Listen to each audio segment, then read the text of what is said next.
How could I have known that the kid who helped me set up the coffee maker would come into my house? And I'd realize I'd left my toys and some very personal clothing on the couch, let alone that everything would change after that moment I was alone. But when I went to get that coffee maker thanks to the guy at the store, I wouldn't be alone today. Who could have guessed that an inexperienced young man would cross my path and take things in such an unexpected direction? Let me tell you everything. From the very beginning, I'm 60 years old, divorced for 15 years, and I've been living alone. Of course, I had my private moments and personal items, things just for me. In fact, I used them so often that I didn't even notice when I accidentally left them in plain sight in the middle of the living room. Maybe it was just a habit, or maybe it was my way of filling the void of loneliness. Either way, that morning felt completely normal. I only intended to buy a coffee maker and carry on with my day, but that young guy Jake changed everything when he offered to help. The moment I opened the door and let him step inside with the box, I had no idea that an ordinary day was about to turn into something extraordinary. Jake was 23, excited, warm, and full of energy as he stepped into my house with the coffee maker in hand. His eyes wandered across every corner of the room. That's when his attention landed on something, my toys and those personal pieces of clothing I'd left on the couch. I was so used to seeing them there that I hadn't even noticed they looked like the most ordinary part of the house to me. Jake smiled lightly as he moved toward the living room and said, "You live alone, don't you?" There was a playful curiosity in his eyes. My face turned bright red. It happened so suddenly and embarrassingly that I didn't know how to handle it. Someone was only supposed to come and set up the coffee maker. After all, I didn't share these private parts of my life with anyone. My loneliness was my own, and I never intended to project it onto someone else. "Jake, please, let's pretend you didn't see any of this," I said. My voice trembling slightly, it felt like everything I wanted had suddenly fallen apart. Jake looked at me and smiled. "Whatever you say," he replied.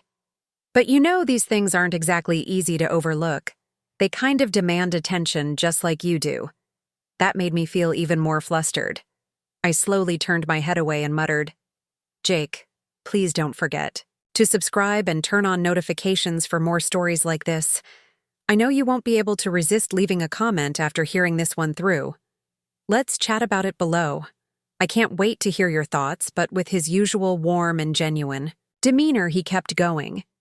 "It's completely natural to have these kinds of things when you're living alone," he said, his eyes now sparkling with a different kind of light.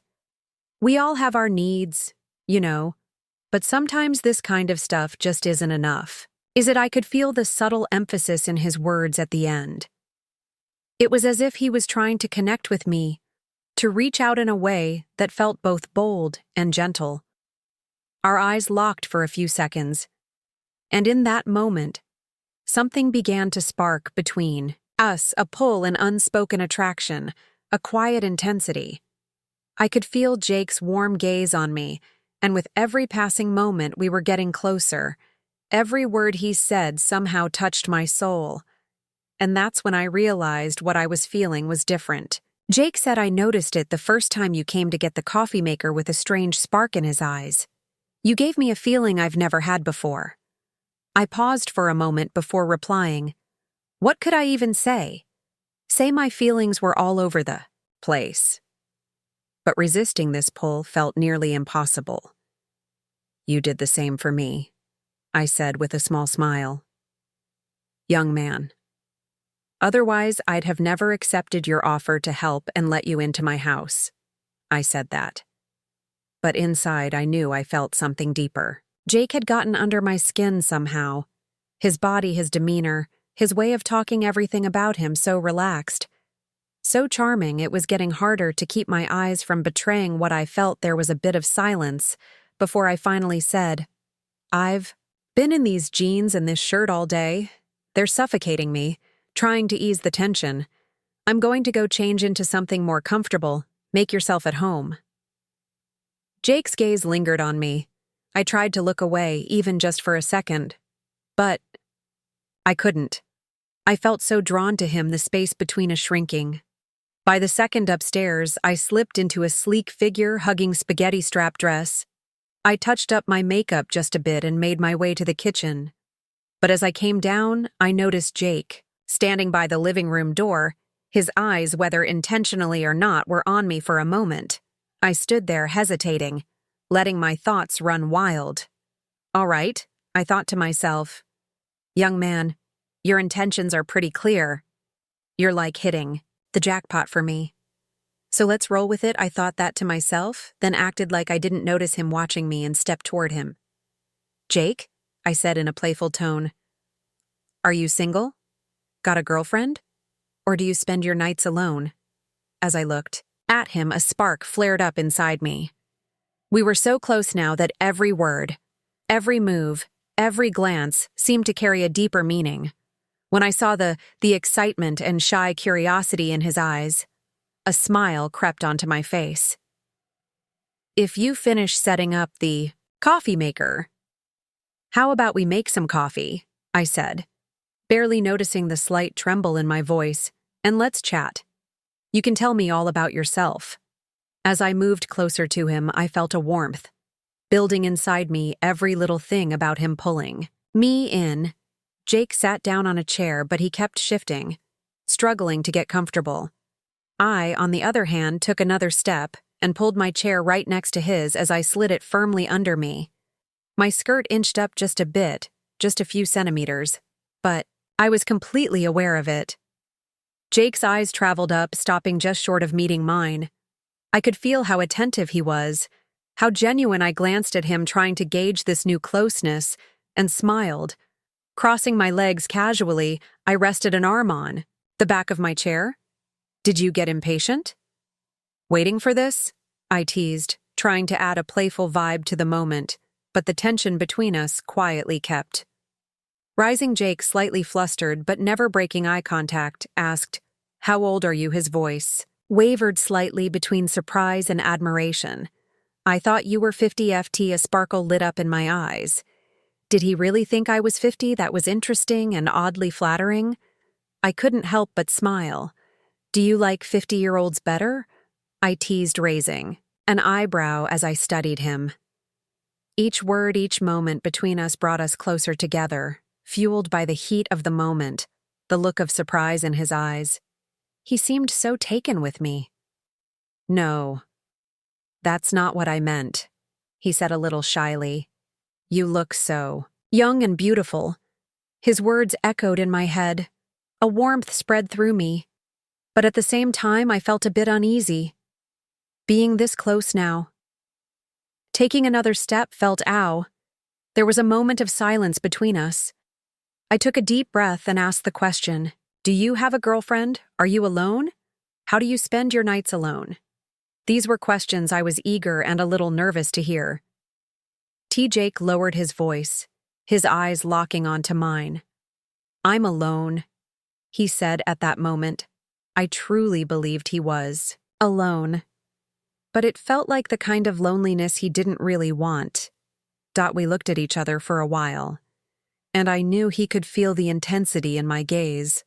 Something shifted inside me as I waited. My feelings started to take shape quickly, and I knew I had to make a move. That's not how tonight's going to go. I said, my voice a little firmer, more determined. My eyes slid back to him, and every word I spoke carried weight. I knew in that moment, everything was about to change.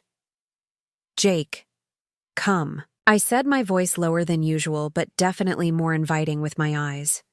I motioned toward the room with the bed and turned without hesitation, sure he would follow.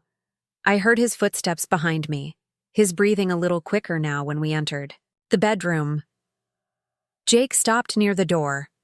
His shoulders were a bit tense, but his expression was focused, expectant. I turned to face him, and on his face I saw a mix of hesitation and excitement. "Jake, are you ready?" I asked, my tone, calm and steady, stepped closer, and added with a small smile, "I've got experience, as you can tell. Relax. No need to get nervous." I placed my hand gently on his shoulder as I approached. Even that small touch seemed to ease some of his tension, but it also made the excitement in him grow in that moment. Jake's youthful energy met the confidence and decisiveness I'd gained over the years. I slowly slid the straps of my dress off my shoulders. The fabric brushed against my skin as it fell to the floor. I felt Jake's eyes on me. There was a mix of awe, curiosity, and desire. Something stirred inside me, but my expression stayed calm. I moved closer to him, the silence between us almost forming a bond. My fingertips lightly touched his cheek, and then I waited for him to make his move. Jake hesitated for a second, but finally he leaned toward me. I could feel the determination and excitement in his gaze. His hands slowly rested on my waist, and his face came closer to mine until his lips finally met mine. His kiss carried the bravery of youth and a hint of inexperience. But that innocence only drew me in more. I pulled back slowly and made my way toward the bed. I let myself sink onto it with deliberate, unhurried movements, the cold surface against. My skin made me shiver for a moment, heightening the anticipation inside me. I looked over at Jake. He was still standing there, unsure of what to do next. "Jake, come here," I said, my voice soft but beckoning. I ran my fingers across the bed, pointing. "To the empty spot beside me, lie down. There's nothing to be afraid of." Jake slowly moved closer and carefully lay down beside me. It was like we were both holding our breaths, the air in the room feeling heavier by the second.